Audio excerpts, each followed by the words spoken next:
تعالى النهارده اقولك ازاي تعملي الكنافه بطريقه اشهر محلات الحلويات. بجد كل اللي هيدوقها من ايدك هيقولك مستحيل تكون معموله في البيت، لا بجد اكيد جايباها من بره.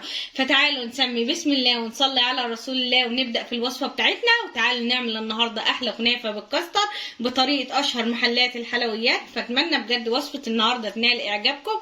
لو عجبتكم الوصفه لايك وشير للفيديو. لو لسه بتشوفوا قناتي لاول مره اتمنى بجد تشتركوا في القناة علشان تكبر بيكم، وما تنسوش تفعلوا زر الجرس للكل عشان كل ما انزل فيديو يوصل لكم. وتعالوا نبدأ في الوصفة بتاعتنا. علشان نعمل صينية كنافة مقرمشة مستوية صح طعمها جميل زي بتاعت بره، لازم الشربات بتاعها يكون تقيل بارد، يبقى شربات الكنافة تقيل بارد. عشان نعمل الشربات عندي هنا 3 كوبايات من السكر، هنزل عليهم 1.5 كوباية من المية. طبعا ببدأ اقلبهم كده وببدأ ارفعهم على النار. اول ما بيبدأوا يغلي معايا الشربات بنزل له عصرة نص ليمونة.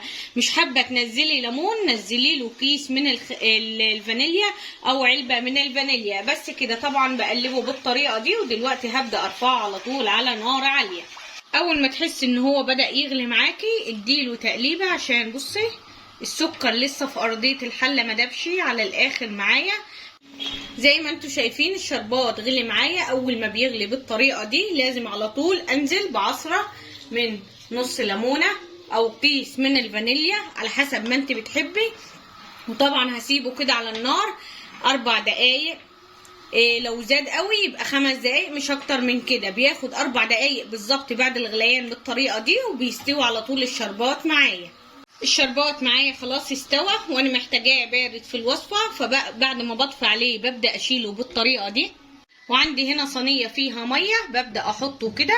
طبعا الميه اللي في الصينيه بتبدا تسحب لي السخونيه اللي جوه الشربات فبيبدا يبرد معايا بسرعه. علشان الكنافه تطلع معاكي مظبوطه وماسكه نفسيها لازم اول حاجه ما تفرميهاش في الكبه. انا ما بفرمش الكنافه بتاعتي في الكبه، ببدا بالطريقه دي افرتكها من بعضيها، ما بفرمهاش خالص. دي اول. طب هتقولي لي طب هي عندي في الفريزر مش جايباها طازه، بطلعها من الفريزر بسيبها على جنب تفك. وبعد ما بتفك ببدا افرتكها بالطريقه دي برضو وبتطلع معايا جميله جدا. سواء لسه جايباها او مطلعاها من الفريزر بتديني نفس النتيجه. بس كده. طبعا هبدا افرتكها كويس قوي من بعضيها زي ما انتوا شايفين. فرتكتها كلها بنفس الطريقه دي. هاجي دلوقتي عليها 2 معلقة كبار مليانين من السكر البودر. طبعا انا السكر طحناها زي ما انتوا شايفين، ده عباره عن نص كيلو من الكنافه. نزلنا عليه 2 معلقة كبار من السكر البودره. ببدا اغلف الكنافه كويس قوي في السكر البودره بالطريقه دي. بعد ما شربناها السكر كويس قوي دلوقتي هنبدأ ننزل عليها بكوباية من السمنة بالطريقة دي، لان الكنافة بتحب السمنة. لو الكنافة قللت لها معيار السمنة بتاعها هتبصي هتلاقيها طلعت ناشفة معاكي ومش مظبوطة خالص. فكل ما بتزودي طبعا مش بتزودي، كل اهم حاجة انك انت تحسي ان الكنافة تحت ايديكي اتشربت كلها من كوباية السمنة اللي انت نزلتها لها. لازم اقعد اقلب فيها بالطريقة دي لحد لما اشربها كلها بالسمنة اللي انا نزلتها لها. طبعا انا شربت الكنافة كلها بكوباية السمنة اللي انا نزلتها عليها. دلوقتي طبعا عندي هنا صينية ألمونيا، احلى تسوية للكنافة في الصواني الألمونيا. بجد بتطلعها جميلة جدا وبتديكي درجة اللون اللي انت عايزاها. فهنا الصينية حاطة فيها 1 معلقة كبيرة من السمنة. شايفين حط فيها طبقة من السمنة عشان تديلك صينية الكنافة من تحت اللون الذهبي اللي انت حباه. بس كده. قبل ما ببدأ بالكنافة انزلها لازم اتأكد منها ان هي ما فيهاش اي كلكعة ولازم افرتكها كويس قوي. طبعا بعد ما غطيت الارضية كلها بالكنافة ببدأ كده اعمل حروف للصينية بما اننا هنحشيها طبقة كريمة. طبعا زي ما انتوا شايفين انا بس بغطي ارضية الصينية، يعني ما بحطش طبقة سميكة من الكنافة. وهتشوفوا ان هنحط طبقتين الكنافه، الطبقه الفوقانيه والطبقه اللي من تحت، وكمان هنحط الطبقه اللي في النص كاستر. ومش هتبقى جابت لي نص الصينيه، يعني مش هتبقى جابت نص حرف الصينيه علوها. بس كده. بعد ما بحط الكنافه لازم ابدا اضغط على الكنافه كويس قوي، وبصوا بايدي كده ببدا ادبس الحروف كويس قوي عشان ما يطلعش منها طبقه الكريمه او الكاستر او المهلبيه البيضه اللي احنا هنعملها. وبعدين بعد ما بضغط عليها بتاكد من الاماكن اللي لسه معلهاش طبقه كنافه كويسه عشان احنا بنغطي بس ارضيه الصينيه، وبرجع تاني اضغط عليها بنفس الطريقة كويس قوي. طبعا بعد ما دبسناها كويس قوي عندي هنا فول سوداني وعندي جوز الهند وعندي زبيب، ببدأ ارشهم كده في الارضية، ببدأ اوزعهم. طبعا الخطوة دي اختياري، بس بجد شوية المكسرات دول مع طبقة المهلبية البيضة اللي هنعملها هتخلي معاك الكنافة طعمها جميل جدا. ودلوقتي طبعا هنبدأ نعمل طبقة الكريمة البيضة او المهلبية البيضة. فعندي هنا كوباية كبيرة من اللبن، معلقة كبيرة بصوا مليانة من النشا، حابة تستبدليها بمعلقة من الكاستر برضه هتبقى جميلة جدا، معلقة كبيرة من السكر، كيس من الفانيليا. ببدأ اقلبهم كده على البارد، وبعد كده بعد ما قلبناهم هنبدأ ننزل بمكعب من الشوكولاتة البيضة. لو متوفر عندك نزليه، بيخلي طعم المهلبية البيضة طعمها جميل جدا وكريمي. فاتمنى بجد لو متوفر عندك نزليه وجربي، هتحسي بطعم مختلف جدا. دلوقتي بعد ما قلبناهم بالطريقة دي هبدأ ارفعهم على النار لحد لما القوام يبدأ يتقل والشوكولاتة معايا تبدأ تسيح. لازم كده تحريك مستمر عشان النشا ما يكلكعش معايا. لو انتوا شايفين الحروف بدأت تغلي ببدأ اهدي النار وابدأ تحريك مستمر كده عشان قوامه يطلع معايا انسياب ومفيهوش اي كلكعه. كده هو خلاص معايا غلي وتقل. هنبدأ دلوقتي على طول نروح على صينية الكنافة، وببدأ اوزعه بالطريقة دي. طبعا انا بعمل طبقة رقيقة جدا من المهلبية البيضة او من الكاستر عشان ما بحبش الطبقة تبقى عالية جدا وتاكل الكنافة وتحس انك انت بتاكلي مهلبية مش بتاكلي كنافة.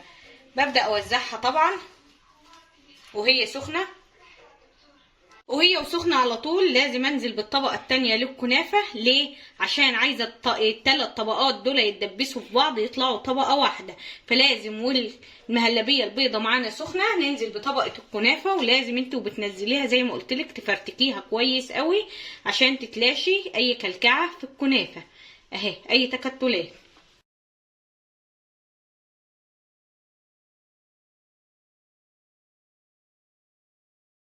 بعد ما غطينا الطبقة من فوق بنبدأ نضغط، وبنضغط واحنا مطمنين عشان اول حاجة احنا مش حاطين طبقة كتيرة من المهلبية البيضة او الكاستر.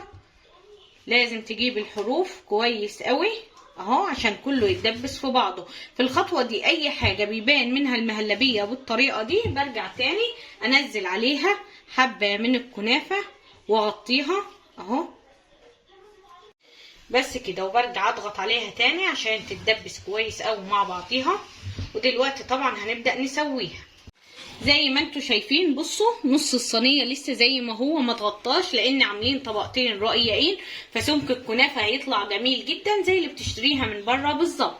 بصي يا حبايبي، عشان تسوي الكنافه بطريقه صح الكنافه بتستوي على اعلى درجه حراره. يعني ايه؟ يعني بشغل الفرن بسخنها جامد قوي، بدخلها على الارضيه شغال عليها من تحت على اعلى درجه حراره ومن فوق النار عليها وسط. اول ما بتبدا من تحت تاخد لون ذهبي بروح رفعها على الرف الوسطاني واسيبها برضو شغال عليها من تحت على اعلى درجة حرارة ومن فوق عليها النار وسط. ليه؟ لو سبتها خدت اللون الذهبي الغامق من تحت ورفعتها على الرف الوسطاني وسبت النار برضو شغالة من تحت هتبص تلاقيها اتحرقت من تحت. فانا بقول لكم على طريقة تسويتها عشان ما تبصيش تلاقي الحاجة باظت منك. يبقى انا هعمل ايه دلوقتي؟ هدخلها على الارضية شغال عليها من تحت على اعلى درجة حرارة ومن فوق النار عليها وسط. اول ما تخلع معايا من الصينيه وتاخد لون ذهبي فاتح ببدا ارفعها على الرف الوسطاني واسيب النار شغاله من تحت على اعلى درجه حراره ومن فوق النار عليها وسط لحد كمان لما تاخد اللون من فوق. طبعا انا برجع ادورها كده عشان تاخد الحراره من جميع الجهات. شايفين الكنافه خدت معايا اللون الذهبي من تحت وخلعت من الصينيه. دلوقتي هرفعها على الرف الوسطاني واسيبها شغال عليها من تحت على اقل درجة حرارة ومن فوق النار عليها وسط. كنافة معايا خدت اللون على طول، الشربات معايا بارد وهبدأ انزله عليها وهي سخنة بالطريقة دي. ببدأ اشربها كويس قوي من فوق، وبعد كده باجي كده على بصينية ببدأ اقلبها. بسم الله الرحمن الرحيم، بسم الله ما شاء الله، بسم الله الله اكبر. تعالوا بقى شوفوا اللون وشوفوا الجمال. انا واثقة جدا من صينية الكنافة اللي انا بعملها. شايفين اللون؟ شايفين صينية الكنافة بتاعتنا عاملة ازاي؟ سمكها رقيق جدا، لونها جميل جدا. برجع تاني اسقيها من فوق. احلى حاجة في وصفة الكنافة ان هي بتاخد الشربات اللي هي محتاجاه والباقي بتبدأ تطرده تحت بالطريقة اللي انتوا شايفينها دي. اهم حاجة بشربها كويس قوي، والباقي بعد كده ببدأ اصفيه منها. شايفين مقرمشة وجميلة جدا. باجي كده واحدة واحدة بالصينية ببدأ اميلها. شايفين الشربات اللي بيبدأ ينزل منها؟ هي دي الكنافة، بتشرب اللي محتاجاه والباقي بتبدأ تطرده على طول. طبعا بسيبها تبرد عشان يبدأ الكاستر جواها يبدأ يتماسك، وبعد كده بقطع منها حتة وبوريكم الكاستر وبوريكم سمك الكنافة والجمال. فاتمنى بجد لو لسه ما حطيتوش لايك للفيديو تنزلوا بسرعة تحطوا لايك للفيديو. دلوقتي تعالوا نطلع منها حتة. شايفين الجمال؟ بسم الله الرحمن الرحيم، بسم الله ما شاء الله. بجد الوصفة اكتر من رائعة. شايفين الجمال وشايفين الحلاوة، شايفين اللون وشايفين السمك. فكده وصفتنا للنهاردة خلصت. الوصفة بجد بتتكلم عن نفسها، جميلة جدا مظبوطة جدا، حاجة تشهي النفس على الاكل. فاتمنى بجد تكون وصفتي للنهارده عجبتكم. لو عجبتكم الوصفة لايك وشير للفيديو، ولو لسه بتشوفوا قناتي لأول مرة اتمنى بجد تشتركوا في القناة وتفعلوا زر الجرس للكل عشان كل ما انزل فيديو يوصل لكم. واهم من كل شيء صلوا على رسول الله.